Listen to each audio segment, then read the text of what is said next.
Hello people, welcome to Prep Elevate. Today is another video on para summary, and these are supposed to be slightly more difficult questions than what we have encountered in the previous classes. So basically we are trying to tweak the difficulty level a bit with every video so that we get a better and holistic understanding. Same rules है आज के videos में भी. हम एक passage देखेंगे and देखेंगे कि ऑप्शंस को एलिमिनेट करके करेक्ट आंसर्स तक कैसे पहुंचते हैं. Why is this video important? Because हम सीखेंगे कि अगर ऐसे सिचुएशंस में हम कभी रहें where the passage is too difficult to understand और we do not get the drift of the passage, फिर भी हम आंसर्स तक कैसे पहुंच सकते हैं ये समझना हमारे लिए ज़रूरी है एग्ज़ाम कंडीशंस में. ठीक है, चलो ये पहला पैसेज है. ठीक है, The exigencies of contemporary competitive landscape often necessitates a paradoxical duality in organizational architecture, simultaneous cultivation of exploitative efficiencies within established paradigms, and fostering of exploratory innovation that may well disrupt those very foundations. अब जिनको भी language के साथ थोड़ी दिक्कत आती है, you know most of us we are not that fluent with slightly difficult language या डे टू डे से जो थोड़ा ऊपर है, पहला लाइन देख के शायद कुछ भी समझ में नहीं आया होगा. ठीक है, कि हम किस बारे में बात कर रहे हैं, what is the topic of discussion, शायद कुछ भी समझ में नहीं आया होगा. राइट, जब भी आप ऐसे सिचुएशन में हो कि आपको एकदम ही कुछ पल्ले नहीं पड़ रहा है, लाइन्स भी you know they are pretty lengthy, कहीं ब्रेक्स नहीं है, आप प्रोसेस नहीं कर पा रहे हो, आप ना एक बार जस्ट ऑप्शंस की तरफ देख लेना. बिकॉज जो समरी दी रहती है ना, that is usually in a way which is familiar. ठीक है, वो कंपैरेटिवली ईजी रहती है पैसेज से, बिकॉज वो जिस्ट है ना, तो वो ईजी रहती है. तो आप एक बार बस देख लेना, स्कैन कर लेना ऑप्शंस को, थोड़ा बहुत आइडिया आपको मिल जाएगा. ठीक है, तो जैसे देखो पहला option, modern businesses must choose between maximising current efficiency, radical innovation. फिर देखो competitive advantages, exploitation existing capability, leadership challenge, conflict between efficiency. कुछ चीज़ें रिपीट हो रही है, एफिशिएंसी, कॉन्फ्लिक्ट, कंपेटिटिव लैंडस्केप. मतलब कुछ तो हम इस बारे में बात करना चाहते हैं कि आज के डेट में अगर आपको सस्टेनेबिलिटी चाहिए तो क्या क्या ट्रेड ऑफ्स हैं. राइट, और ये मुझे पहली लाइन पढ़ के कुछ भी शायद समझ में नहीं आया, बट ऑप्शंस देख के मुझे लग रहा है, बिकॉज वो रिपीट हो रही है. एक लीडरशिप है, कुछ तो एक यू नो कंपेटिटिवनेस, आज के इसमें मेंटेन कंपेटिटिवनेस, फिर एफिशिएंसी है, then short term efficiency gains, innovative ventures. अच्छा, इनोवेशन है, एफिशिएंसी, ये रिपीट हो रही है. मतलब इसी के इर्द गिर्द ना वो पैसेज रिवॉल्व करता है. राइट, अब देखो, अब पैसेज को अच्छे से समझो. एक्सीजेंसीज, एक्सीजेंसीज क्या होता है? It is a situation that demands immediate और अर्जेंट यू नो अटेंशन. ठीक है, so the urgency, let's say urgency of contemporary competitive landscape often necessitates a paradoxical duality in organizational architecture. Duality मतलब there are two sides to the same coin. Paradox भी वही होता है. Right, एक opposing point of view जब हम रखते हैं, तो अभी का जो need of the hour, exigency को आप बोल सकते हो the need of the hour. तो कंपेटिटिव लैंडस्केप क्या डिमांड करता है कि एक डुअलिटी होनी चाहिए. किस चीज़ों में डुअलिटी होनी चाहिए? Simultaneous cultivation of exploitative efficiencies with in established paradigms. Exploitative efficiency क्या होती है? That means whatever resources you have, you are using it in the best possible manner or in the most efficient manner. So in a way you are like trying to drench the last drop of it also. तो कहीं ना कहीं that has an exploitative tone to it. तो exploitative efficiency, जो भी resources है उसको पूरा जम के इस्तेमाल करना. ठीक है, जो कि current paradigm है, ideology है, versus क्या? Fostering of exploratory innovation. कि जो हमारे स्ट्रक्चर्स ऑलरेडी हैं, जो बने हुए हैं, टोटली उनको यूटिलाइज करें in the best way possible, या थोड़ी जगह इनोवेशन के लिए भी बनाए. ठीक है, एक्सप्लोरेशन के लिए भी बनाए. अब अगर आप एक्सप्लोर करना चाहोगे तो ऑब्वियसली आइडियोलॉजीज में शिफ्ट आएंगी, so it is going to challenge the establish structure. So that is why ये कॉन्फ्लिक्ट है कि एक्सप्लॉयटेटिव एफिशिएंसी पे जाए या थोड़ा स्पेस इसके लिए भी बनाए, इनोवेशन के लिए भी बनाए. ठीक है, this ambidextrous capacity, ambidextrous is a beautiful word. ambidextrous क्या होता है? जब you know for people who can use their both hands equally well. ठीक है, तो यूजुअली क्या होता है, वी आर इधर राइट हैंडेड और left handed, but there are people who can use both their hands equally well, तो उन्हें हम एम्बिडेक्स्ट्रस कहते हैं। यहाँ पे एम्बिडेक्स्ट्रस क्या है, दोनों चीज़ों को बैलेंस करना, एफिशिएंसी और इनोवेशन को। हाउएवर इज फ्रॉट, फ्रॉट होता है replete with, replete is another word, replete is another word for fraught, या आप बोल सकते हो it is filled with, it is filled with inherent tensions arising from divergent resource allocation, conflicting organizational culture and cognitive dissonance engendered by pursuing inherently contradictory strategic imperatives। मैं बार बार कह रही हूँ ये पैसेज का लैंग्वेज बहुत डिफिकल्ट है, पर gist हमें पता है कि कहीं ना कहीं हम कॉन्फ्लिक्ट की तरफ देख रहे हैं एफिशिएंसी और इनोवेशन के बीच में। तो ये लाइन हमें क्या बता रही है कि इस चीज़ को अडॉप्ट करना ना, ये एम्बिडेक्स्ट्रस चीज़ को कि दोनों को हम बैलेंस कर रहे हैं, ये चैलेंजिंग है। वाई कॉन्फ्लिक्टिंग है, क्यों? क्योंकि रिसोर्सेज लिमिटेड रहती हैं, अब किस तरह एलोकेट करें उसमें चेंज होगा। उसके बाद ऑर्गेनाइजेशनल कल्चर्स में कॉन्फ्लिक्टिंग ऑर्गेनाइजेशनल कल्चर्स है कि किस तरह हम चीज़ों को आगे लेकर जाए, because there is a set way in which we been functioning. And cognitive dissonance, dissonance क्या होता है, जब हार्मनी में चीज़ें नहीं रहती है। रेजोनेंस क्या होता है, जब चीज़ें हार्मनी में रहती हैं। Dissonance is the opposite of that, जब चीज़ें हार्मनी में नहीं रहती। और कॉग्निटिव डिसोनेंस क्या होता है, जब आपके थॉट प्रोसेस मैच नहीं करते। सो that is cognitive dissonance engendered by pursuing inherently contradictory strategic imperatives. Strategic imperatives are the ideas that you are bringing to the table, and cognitive dissonance or engendered, engender as a word means which gives rise to, तो ये जो आपका thought process match नहीं कर रहा है, that gives rise to contradictory strategies। कोई बोल रहा है ये करते हैं लॉन्ग टर्म के लिए, कोई बोल रहा है ये करते हैं लॉन्ग टर्म के लिए, तो कॉन्ट्राडिक्शन है, right. Navigating this dialectic effectively demands a sophisticated leadership। अब देखो आपको वर्ड्स अब दिखने लगेंगे, जो हमने यहाँ पे देखा था कि अच्छा लीडरशिप देखा था, एफिशिएंसी देखा था, इनोवेशन देखा था, वो यहाँ पे आपको दिखने लगेंगे। Capable of fostering a nuanced understanding of temporal horizons। temporal is something that has to do with time। तो कहीं ना कहीं tonality of the passage it is trying to summarize कि हमें एक बैलेंस की ज़रूरत है, राइट, बैलेंस की ज़रूरत है।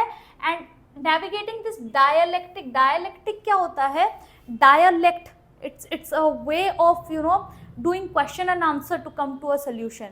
तो जहाँ पे back and forth ideas exchange होते हैं, that is a dialectical approach, ठीक है।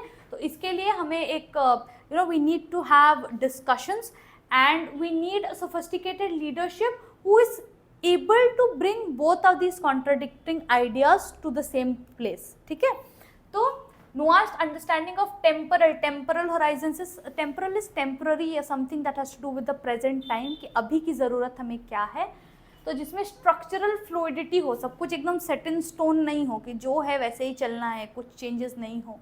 That can accommodate both incremental refinement. Incremental क्या होता है, जब छोटे स्टेप्स में आप चेंजेस करते हो, तो हमें अकोमोडेट करना है कि सब कुछ एकदम मतलब सेट इन स्टोन नहीं करना है। We need to accommodate both incremental, step by step progress, refinement is progress, and radical departure. Radical is एकदम तेज़ी से जो चीज़ें बदल रही हैं, रेडिकल डिपार्चर, ठीक है, जो चीज़ें तेज़ी से बदल रही हैं। So we need to balance कि अच्छा इनोवेशन को भी थोड़ा स्पेस देना है, बट ऑब्वियसली एफिशिएंसी को भी कंसिडर करना है, ठीक है। ओवरऑल बैलेंस टोन है पैसेज का टुवर्ड्स द एंड, तो वैसे टाइप के आंसर्स हमें ढूंढने पड़ेंगे। We can't lean towards either, ये ध्यान रखना है, ठीक है। चलो, modern businesses must choose between maximizing efficiency and pursuing radical innovation। ये गलत है। अभी तक आपको पता लग गया होगा, if you have been following these sessions regularly, कि ये क्यों गलत है, बिकॉज ये वन साइडेड है और पैसेज का टोनालिटी बैलेंस्ड है, ठीक है। Achieving sustained competitive advantage requires organisations to balance, good, balance वाला वर्ड है, अच्छा लगा, exploitation of existing capabilities with exploration of new opportunities, a duality that presents significant organizational and leadership challenge। तो यही सारे की पॉइंट्स थे कि ये चैलेंजिंग तो है, बट अगर हमें सस्टेनेबल कंपेटिटिव एडवांटेज चाहिए तो हमें एफिशिएंसी और इनोवेशन को बैलेंस करना आना पड़ेगा, ठीक है। Looks like a good choice. The inherent conflict between efficiency focused operation and innovation driven initiatives necessitate a rigid separation of these function, separation नहीं था, बैलेंस था। सो ये गलत हो गया, इसके वजह से ये ऑप्शन गलत हो गया कि सेपरेट नहीं करना है, एक साथ लेना है। देखो अकोमोडेट बोथ, टोनैलिटी है to accommodate both, not to choose, ठीक है। Effective leadership in today's business environment primarily involves prioritising either short term efficiency gain. देखो यहीं पे आपको पता लग जाना चाहिए कि ये गलत है, टोनैलिटी गलत हो गई, तो option B is the correct answer. क्या सीखा हमने इस पैसेज से कि अगर नहीं समझ में आ रहा है passage, it is too difficult, obviously exam conditions में आपका फर्स्ट चॉइस नहीं होगा डेफिनेटली, बट अगर आपको देखना है ना इसको, तो you should take a quick scan at the answer choices, पता लग जाता है, you get a drift of what the author is trying to say, ठीक है। इसके कंपैरिजन में ऑप्शंस डेफिनेटली इजियर है, ये आपने नोटिस किया होगा, ठीक है। चलो, the pervasive mediation of reality through digital platforms has engendered complex epistemological shift. Okay, pervasive मतलब something that spreads widely, right? तो ये जो हमारे रियलिटी में एक डिजिटल एक there is a sprinkle of digital in everything that we do in everyday lives. So this has created a epistemological shift, engendered, again वही word, it has given rise to. Epistemological क्या होता है? Epistemology is a branch of study that deals with origin of knowledge या ideas, कि जो भी हम जानते हैं वो हम किस तरह से जानते हैं। तो इन a way you can say इस पैसेज के हिसाब से कॉन्टेक्चुअली बेहतर समझने के लिए हम बोल सकते हैं कि आइडियोलॉजिकल शिफ्ट आ गया है, although that is not the correct accurate meaning, ठीक है। ये भी एक स्किल है कि वोकैब में जो मतलब आप जानते हो या समझते हो कॉन्टेक्चुअली हो सकता है वो थोड़ा वेरी करे आपके पैसेज के हिसाब से, तो ये स्किल डेवलप करना है कि यहाँ पे इसका मीनिंग क्या हो सकता है और क्या मुझे मीनिंग जानना ज़रूरी ही है। मे बी मुझे एपिस्टेमोलॉजी का कुछ भी नहीं पता, आई डोंट नो हेड और टेल ऑफ इट, कोई बात नहीं, आगे पढ़ो, कुछ समझ में आ जाएगा, एसेंस में समझ में आ जाएगा। So don't pause, don't get tensed whenever you encounter a difficult word, ठीक है। It's not worth the headache that you guys go through. चलो आगे देखो। While affording unprecedented access to diverse information, unprecedented is unbelievable, this mediation also renders the veracity क्या होती है? Authenticity, ठीक है, कि जो चीज़ हम जान रहे हैं वो कितनी सच है, authenticity of information increasingly ambiguous, ambiguous is unclear, मतलब जो information हमारे तक unbelievable access है हमारे पास अब information का, बट एक्चुअली क्या वो सही है, क्या वो ट्रू है, क्या वो जेन्युइन है, इस पे क्वेश्चन मार्क लग जा रहा है, ठीक है। Fostering an environment well algorithmic amplification of emotionally resonant, हाँ ये देखो, एल्गोरिथमिक एम्प्लीफिकेशन मतलब ऑफ क्या था? Emotionally resonant. अगर आपने प्रीवियस क्लासेस देखे होंगे ना, हमने ये आइडिया काफ़ी जगह देखा है सोशल मीडिया से रिलेटेड। याद है मैंने आपको इको चेम्बर समझाया था कि क्या होता है ना, जो आइडिया के साथ आप कनेक्ट करते हो उसी के बारे में ब्राउज करते हो, एल्गोरिथम उसको कैच कर लेता है and they keep pushing similar content. तो you are like a frog in a well now, कि आप जो चीज़ पे बिलीव करते हो कंटिन्यूसली बिलीव करते चले जाते हो क्योंकि कॉन्ट्राडिक्टरी आइडिया आप तक अब पहुँच ही नहीं रहा है, तो वो एल्गोरिथम के थ्रू एम्पलीफाई हुआ है, ठीक है। एल्गोरिथम ने आपके उस आइडिया को एम्पलीफाई किया। Emotionally resonant, the issues that you connect with on an emotional basis, वो ही आपको एम्पलीफाई करके एल्गोरिथम दे रहा है अब, ठीक है। Albeit is although potentially spacious is something that is fishy, आप उसको ट्रस्ट नहीं कर सकते, ठीक है, कि जो इन्फॉर्मेशन आप तक पहुंच रही है, जो आप बिलीव करते हो वही पहुंच रही है एम्पलीफाई होके, बट क्या वो सच है या क्या वो पूरा सच है, रेदर जेन्युइन है या नहीं, you can't make out now. Narratives can eclipse reasoned discourse. Eclipse क्या होता है? ग्रहण लगा देना। तो जो एक लॉजिक है या रीजनिंग है, I have seen, like you guys must have also seen, extremely logical well read people following into this trap of miss information. क्योंकि आजकल वेरीफाई करना बहुत डिफिकल्ट हो गया है, जो आप ट्रस्ट कर रहे हो आपको पुश किया जा रहा है एंड आप एक अलग ही दुनिया में फिर आप रहने लगते हो, ठीक है, क्योंकि कॉन्फ्लिक्टिंग आइडियाज तो आप तक पहुंच ही नहीं रहे, आपको पता ही नहीं है, जो आप मान रहे हो वही आपको सच लग रहा है, ठीक है। तो ये अच्छे से अच्छे रीजनड जो लॉजिकल चीज़ें हैं उसको भी ढक सकता है, एक्लिप्स कर सकता है, ठीक है। The attendant fragmentation of attention span, ये जो अटेंशन स्पैन टूटता है, and proclivity, proclivity is a beautiful word, इसे याद रखना, प्रोक्लिविटी मतलब inclination, inclination towards performative online engagement further complicates the cultivation of shared understanding.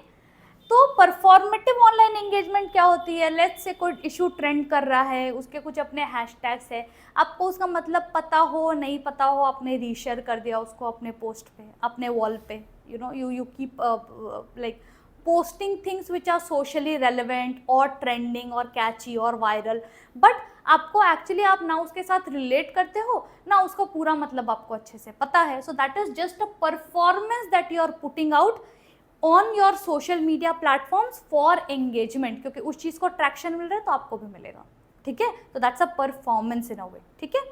सो ये कॉम्प्लिकेट कर देते हैं, शेयर्ड अंडरस्टैंडिंग नहीं, हमें पता ही नहीं है हम क्या कर रहे हैं, हम जो जानते हैं हम उसी को सच मान के बैठे हैं, and construction of robust public sphere capable of informed deliberation, deliberation is a deep discussion, तो वैसा प्लेटफॉर्म तो हमें मिल रहा है, रोबस्ट मतलब स्ट्रॉन्ग, ठीक है, ऐसा प्लेटफॉर्म हमें मिल नहीं रहा है, बिकॉज जो हम जानते हैं वही एम्पलीफाई होकर हमारे पास वापस आ रहा है, तो there is no exchange of refined और गुड आइडियाज, ठीक है।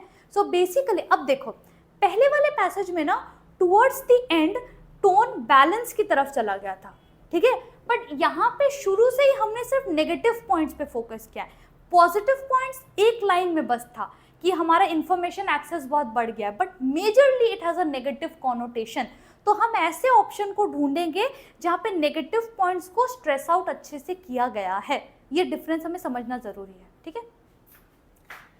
Digital platforms have democratized information access and fostered a more informed public sphere, नहीं, ये तो उसका पॉजिटिव एस्पेक्ट है जो कि ये प्रोवाइड करता भी नहीं है, जो हमने पैसेज में देखा, ठीक है, कि डेमोक्रेसी एज सच कुछ नहीं है, जो आप जानते हो वही पुश हो रहा है आइडिया, ठीक है। The mediation of reality through digital platform while increasing information access simultaneously undermines, मतलब highlights the reliability of information and fragments public discourse through algorithmic amplification and performative engagement। सारे keywords यहाँ पर है जो हमने डिस्कस किया था, पॉजिटिव पॉइंट एक लाइन में था, थोड़ा सा यहाँ पे भी हाईलाइट किया गया है, इंक्रीजिंग इंफॉर्मेशन एक्सेस, और बाकी टोनैलिटी ऑफ द पैसेज को मैच किया गया है, ओके। चलो, algorithmic amplification on digital platform primarily serves to disseminate is spread, एक easier term हो सकता है, spread factual information more efficiently, नहीं, tonality change हो गई, positive aspects के तरफ इसको ले जाया जा रहा है, बट हमारा पैसेज प्राइमरीली नेगेटिव एस्पेक्ट, थोड़ा सा पॉजिटिव एस्पेक्ट पे फोकस कर रहा था, ठीक है। The epistemological shift brought about by digital media necessitates a complete rejection of online platform, ये टोनैलिटी नहीं थी कि रिजेक्ट ही कर दो, this makes this answer choice incorrect, extreme, too extreme, ठीक है, तो करेक्ट क्या था, ये वाला, ठीक है। I hope you guys have understood. ये भी समझो कि जब मुझे वर्ड्स के मीनिंग नहीं भी समझ आ रहे, ओवरऑल एसेंस मुझे समझ में आ रहा है या नहीं आ रहा है, अगर आ रहा है तो पैरा समरी मेरे लिए ईजी है, and no matter how well read any individual is, nobody can know everything, possible नहीं है, so you need to trust your ability to fetch out important information, skim important information, ठीक है, okay। next question है ना, the demarcation problem, demarcation usually किस चीज के लिए होती है, एक लाइन डिवीजन वाली जो लाइन होती है कि अच्छा ये तुम्हारा एरिया वो हमारा एरिया, ठीक है, वो डिमार्केशन हो गया, है ना। Concerning the establishment of robust criteria for distinguishing genuine science from pseudo science, अच्छा कि कौन सा एक्चुअल साइंस है और कौन सा साइंटिफिक लगता है but it is not backed by evidence. Science, what is science, it is theory backed by evidence, कुछ चीजें सूडो साइंस है, मतलब एज सच उसका कोई साइंटिफिक एविडेंस नहीं है, but it is too scientific on the surface, कि लग रहा है कि कुछ तो एक एकदम साइंटिफिक सा reason, so that is pseudo science, आसान शब्दों में नकली साइंस, ठीक है, फेक साइंस। तो ये जो डिमार्केशन का जो लाइन है कि क्या एक्चुअली साइंटिफिक है और क्या एक्चुअली साइंटिफिक नहीं है, it remains a waxing epistemological challenge, waxing is something that is frustrating. हम अभी तक पता नहीं कर पाए हैं कि क्या क्राइटेरियाज फुलफिल होने से हम इसको एब्सोल्युटली साइंटिफिक बोलेंगे और नहीं होने से साइंटिफिक नहीं बोलेंगे। So that remains. एंड यहाँ पे देखो अगेन आइडियोलॉजिकल एक्चुअली बिलीव्स के साथ यूज होता है, बट यहाँ पे आप बोल सकते हो it's a frustrating problem, like knowledge related problem. ठीक है। While falsifiability as proposed by Popper offers a seemingly cogent is something that is logical, clear, concise, logical. So Popper ने एक theory दी है, the theory of falsification. क्या है theory of falsification? जहाँ पे भी मैंने किसी को false proof कर दिया, ठीक है, so that is a way of like proving कि this hypothesis stands or not. So let's say I say all ducks are white, ठीक है. The moment somebody spots a black duck, my theory is falsified, right? So that is theory of falsification. So ये ऐसा बोलता है कि if you can prove certain things to be false, you can also prove the other half to be true, right? So that is how you are trying to create evidences, hypothesis. तो popper ने ये theory दी है and it looks like a pretty logical criteria, ठीक है, कि हाँ this is very clear, very concise, logical, which is the meaning of the word cogent, ठीक है. Its strict application encounters complexities within evolving scientific paradigms and inherent reliance on auxiliary hypothesis. Auxiliary is supporting hypothesis. तो यह on paper तो बहुत सही लगता है कि बहुत क्लियर है, बहुत easily established हम कर सकते हैं, we can easily verify and stuff. But actually ऐसा नहीं है. बहुत सारे complexities रहते हैं within the scientific environment that you are dealing with. तो उसमें कॉम्प्लेक्सिटीज आती हैं. So it is not as easy to apply. इसको स्ट्रिक्ट एकदम वर्ड टू वर्ड अप्लाई करना डिफिकल्ट है सर्टन सिचुएशंस, ठीक है. Furthermore the social and historical embeddedness, embedded रहना मतलब closely tied together, of scientific inquiry underscores the influence of prevailing theoretical frameworks and community consensus, complicating any purely logical or methodological demarcation. अब क्या होता है ना, एक समय पे कोई साइंटिफिक थ्योरी हमारे पास आई थी, उस समय क्या सिचुएशन था, क्या हमारे इक्विपमेंट्स थे, क्या हमारा लाइन ऑफ रीजनिंग था, थोड़ा सा कल्चर का भी उस पर इफेक्ट पड़ता है, थोड़ा सोशल अंडरस्टैंडिंग का भी इफेक्ट पड़ता है. So all of this there are lots of auxiliary factors, या आप बोल सकते हो सराउंडिंग फैक्टर्स, जो बहुत सारी चीज़ें जाती है एक साइंटिफिक लॉजिक को एस्टैब्लिश करने के लिए, and they are very complex, ठीक है. तो हर एक चीज़ को नोटिस करना and then to come to a conclusion it's slightly difficult, and that is the challenge कि एग्जैक्टली हम किसको फिर साइंटिफिक, हम उसको like what qualifies as scientific and what does not, ठीक है, क्योंकि बैकग्राउंड में बहुत सारी चीज़ें चलती हैं. The epistemic authority of science therefore rest not solely on adherence to abstract principles. मतलब सिर्फ principles से कोई चीज़ agree कर रही है तो हम उसको we can't like qualify that as purely scientific, but also on dynamic interplay of rigorous methodology, empirical is practical verification and communal scrutiny.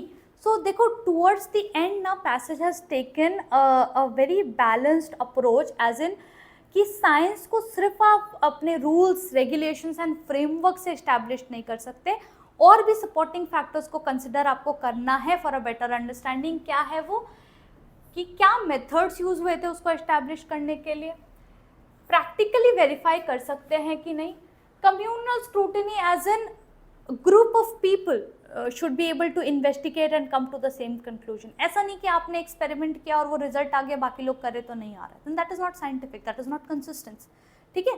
तो ये फैक्टर्स भी होने चाहिए to consider something to be purely scientific, ठीक है.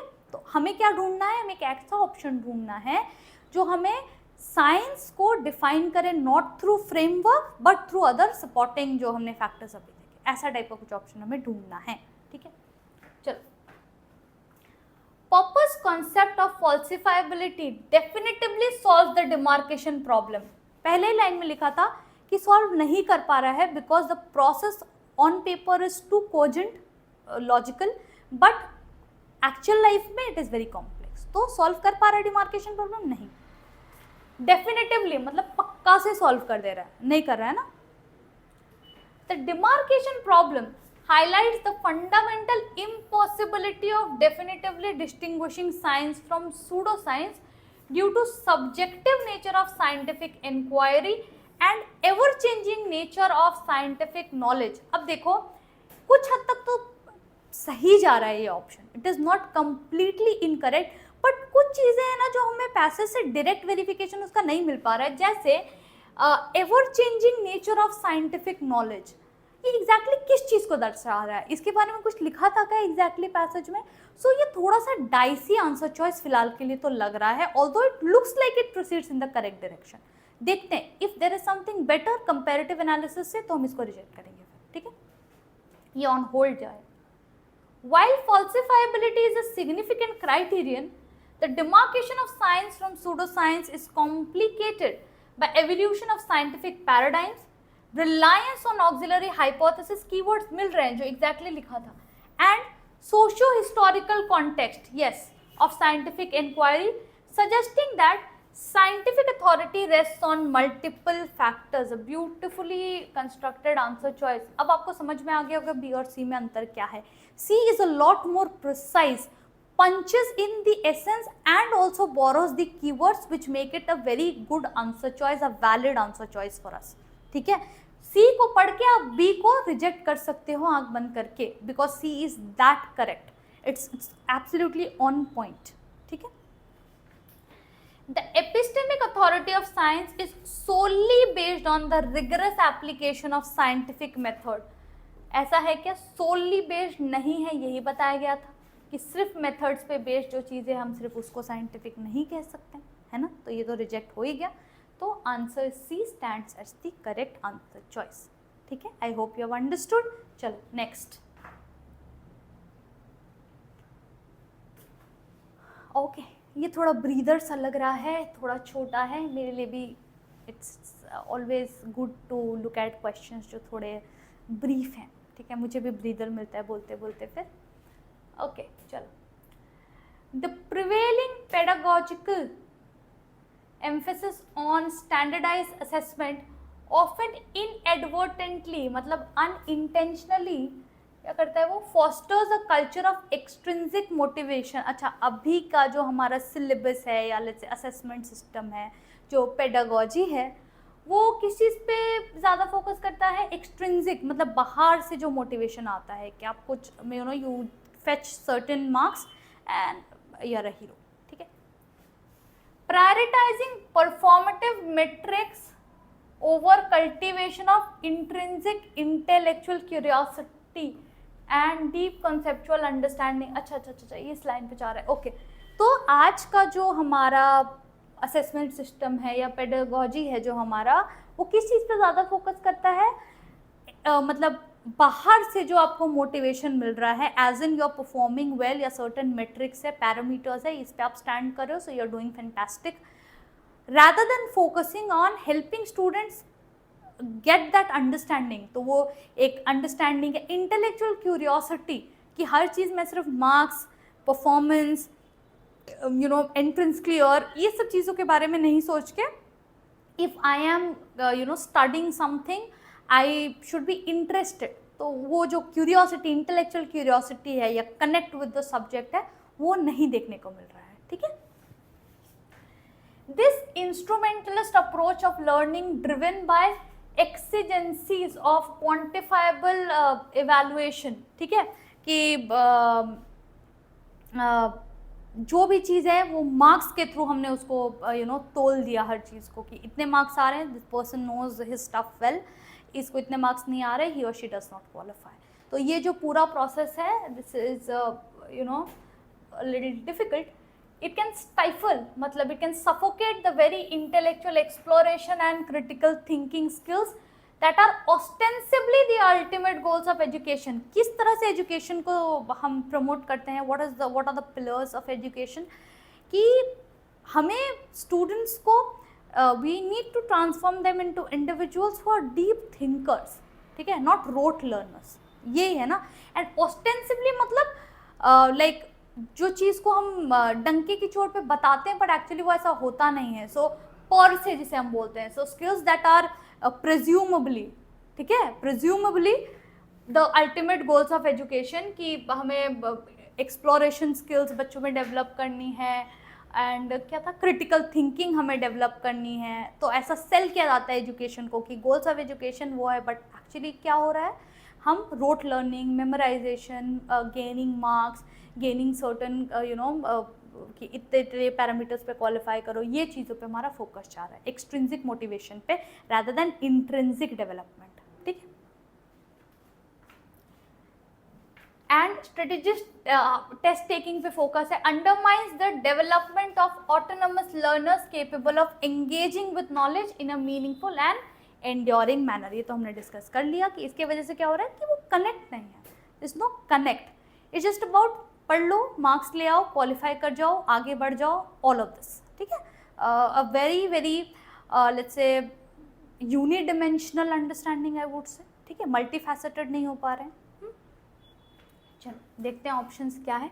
ये easy था ना, ये पैसेज तो इजी था, एटलीस्ट मैं अगर प्रीवियस पैसेजेस से कंपेयर करूँ तो इजी है, राइट। चलो, standardise assessment is the most effective method. गलत। वाई गलत? अभी तक आप लोगों को ऐसा चीख चीख के दिमाग में आना चाहिए गलत क्यों है, गलत क्यों है, क्योंकि ये इसी का उल्टा हम जा रहे थे ना कि ये बेस्ट मेथड है क्या, इसी को तो हम क्वेश्चन कर रहे हैं कि इसमें बहुत सारे फ्लॉज हैं, तो how can this be the most effective method, ठीक है। The current educational focus on standardise testing promotes extrinsic motivation, keyword एक मिला, एंड परफॉर्मेटिव लर्निंग। वहाँ पे हमने परफॉर्मेटिव ऑनलाइन एंगेजमेंट पढ़ा था। परफॉर्मेटिव लर्निंग मतलब क्या, ऐसी नॉलेज जिससे लगे कि हमने उस चीज़ को पढ़ा है, putting on a show off knowing something, performative learning, ठीक है। Potentially hindering the development of genuine intellectual curiosity, yes, and deep understanding. Keywords तो अच्छे दिख रहे हैं, टोनालिटी भी बैलेंस्ड है, looks like a good choice अभी के लिए तो। While standardized assessment has some drawbacks, okay, it remains the most objective and efficient way to evaluate student learning. No, wrong, है ना, this does not remain the most effective है, ऐसा कहीं भी नहीं लिखा है। To foster intrinsic motivation and deep learning, educational system must completely abandon standardized assessment. पहली बात तो सोल्यूशन मांगा नहीं गया है, सोल्यूशन कहीं दिया नहीं है पैसेज में कि अगर ये करना है तो इसको totally do away with this system और कम अप विद दिस और व्हाटएवर। तो you can not provide a solution which is not present in the passage. तो ये तो एक फ्यूचरिस्टिक अप्रोच हो गया जिसके बारे में हमें अता पता भी नहीं कि ये है अभी सही या नहीं है, ठीक है। तो हम उस ऑप्शन पे जाएंगे जो हमें पता है, जो फॉर श्योर सही है और जो बैलेंस्ड भी है, ठीक है, विच इज ऑप्शन बी, ठीक है। चलो, okay, this is the last question for the day. देखते हैं किस बारे में है। The discourse surrounding social justice often grapples होता है, it often wrestles with the intricate interplay. अच्छा, दो चीज़ों के बारे में बात होगी, interplay between systemic inequalities and individual agency. Systemic inequalities क्या होती है? ऐसी चीज़ें, ऐसे बायस या ऐसे डिफरेंसेस जो काफ़ी समय से हमारे सिस्टम में डीपली इनग्रेन्ड हैं, और उसके बारे में बहुत सारी चीज़ें like there is nothing much that has changed, although it is not correct, ठीक है, although it is incorrect, and it's definitely not something to be proud of, but it has been a part of the system for a long time, ठीक है। it's not appreciable definitely, but है system में। तो जैसे एक systemic inequality आपकी racial inequality हो सकती है, अगर कोई कहीं पे ये फॉलो हो रहा है तो कि on the basis of if you belong to a particular race then you don't get a job और you don't get paid well. तो इस तरह से जो काफ़ी लंबे समय तक हमारे सिस्टम का हिस्सा बन चुके हैं, systemic inequality and individual agency, मतलब as an individual can I do something to change it, do I have that power, my individual authority। तो बेसिकली सिस्टम वर्सेस इंडिविजुअल, ये कुछ चीज़ें हैं जो सिस्टम में काफ़ी टाइम से गलत चल रही हैं, but as an individual do I have the power और अथॉरिटी टू चेंज इट। तो ये जो इंटरप्ले है, ठीक है, the like bouncing off power play जो चलता है, तो इसके बारे में डिस्कशन है, ठीक है। while acknowledging the profound मतलब deep impact of structural barriers rooted in historical and societal forces। मतलब ये जो चीज़ जो systemic inequalities हैं इनकी जड़ बहुत deep है। So you need to first realize कि yes there is an impact, there is it's deep rooted, so obviously उसमें एक strength तो है। You need to realize that उसमें एक society, history सबका strength है। A complete negation of individual responsibility risks obscuring is when you create hurdles, ठीक है, obscure करना किसी चीज को हाइड करना या क्रिएट करना hurdles, obscuring the nuanced ways in which individuals navigate and at times perpetuate these very systems। perpetuate is amplify करना या उसको फैलाने में help करना, when you do your bit to take it forward। अब देखो क्या होता है, sometimes it is very easy to turn a blind eye to certain things because वो काफ़ी समय से चली आ रही हैं कि अरे मुझे क्या लेना देना, ये तो ऐसा ही है यार, इसमें ज़्यादा कुछ हम चेंज कर भी नहीं सकते अगर हम चाहे तो। This is where you are not taking individual accountability. तो ये जो प्ले ऑफ होता है ना, जो एनर्जीज की, अच्छा ये हमें पता है गलत हो रही हैं, but we realize that it is deep rooted, we realize it has been going on for a long time, we realize it is difficult to go against it, but इनको reasons बना के to not take accountability, to not exercise individual agency is incorrect, right? तो अगर आप completely सिर्फ आप ये देखोगे कि हम इसको कभी हटा ही नहीं सकते, ये जो negation, complete negation कि हमारा क्या ही चलने वाला है यार, ये तो already इतने powerful है, हम क्या ही कर सकते हैं, this attitude, this is incorrect as per the author, ठीक है। एंड इट ऑल्सो समटाइम्स आप सिर्फ उसमें पार्टिसिपेट करके ना आप गलती का हिस्सा बन रहे हो and you are perpetuating in a way, you are contributing to continue that, right, है ना। आप गलती का हिस्सा बन रहे हो तो वो कहते हैं ना, आप गलत नहीं कर रहे हो बट आप गलत होते हुए देख रहे हो तो भी आप गलती का ही हिस्सा बन रहे हो। So at times by not taking accountability और stepping up at the right time you help in perpetuating these systems, not directly but probably indirectly, ठीक है। कन्वर्सली दूसरा एस्पेक्ट क्या है, an exclusive focus on individual failings can serve to absolve is when you are declared innocent, to absolve systemic injustices of their causal weight। अब देखो किसी एक तरफ हम नहीं जा सकते कि सिस्टम गलत कि इंडिविजुअल गलत, कुछ चीज़ों में इंडिविजुअल को स्टेप अप करके अपना रोल लेना पड़ेगा, बट हमेशा we can't expect the individual to take up that accountability. तो हमें सिस्टम को भी कभी कभी अकाउंटेबिलिटी लेनी पड़ेगी कि as a system we are failing people sometimes, ठीक है। तो सिस्टम हम किसी एक्सक्लूसिव फोकस हम किसी एक पे नहीं कर सकते कि किसकी गलती है, सिस्टम की गलती है कि वहाँ हमारे सिस्टम में काफ़ी दिन से कुछ गलत होता आया है, या इंडिविजुअल की गलती है कि गलती देखते हुए उसने अपना स्टैंड नहीं लिया। It is not either or, sometimes individual has to step up so that he or she is aware of the power that he or she holds. At times the system has to accept that whatever decisions they are taking as a collective that has consequences and causal weight है, causal as in cause and effect, जो आप कर रहे हो उसका एक effect है, ठीक है। अगर आप इंडिविजुअल को ही हमेशा अकाउंटेबिलिटी देते रहोगे तो सिस्टम फिर रिस्पॉन्सिबिलिटी से भाग जाएगा कि अच्छा कोई ना कोई तो अगर कुछ हम गलत कर भी रहेंगे तो कोई ना कोई तो हमें सही कर देगा ना, कोई उसकी जिम्मेदारी लेगा, बट ऐसा नहीं है, दोनों को जिम्मेदारी लेनी है, ठीक है। Okay, a truly comprehensive understanding necessitate a dialectical approach. Again dialectical as a word means discussion, आप क्वेश्चन आंसर करके उसको एक कंक्लूजन पे आओ, ठीक है, डिस्कस करो।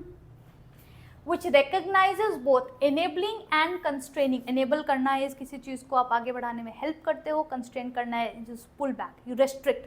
तो दोनों इफेक्ट को हमें समझना ज़रूरी है of social structures on individual actions and outcomes, कि अगर सोसाइटी इंडिविजुअल को प्रमोट करती है तो उसका क्या इम्पैक्ट होता है और अगर रेस्ट्रिक्ट करती है उसका क्या इम्पैक्ट होता है, ये दोनों हमारे लिए समझना ज़रूरी है।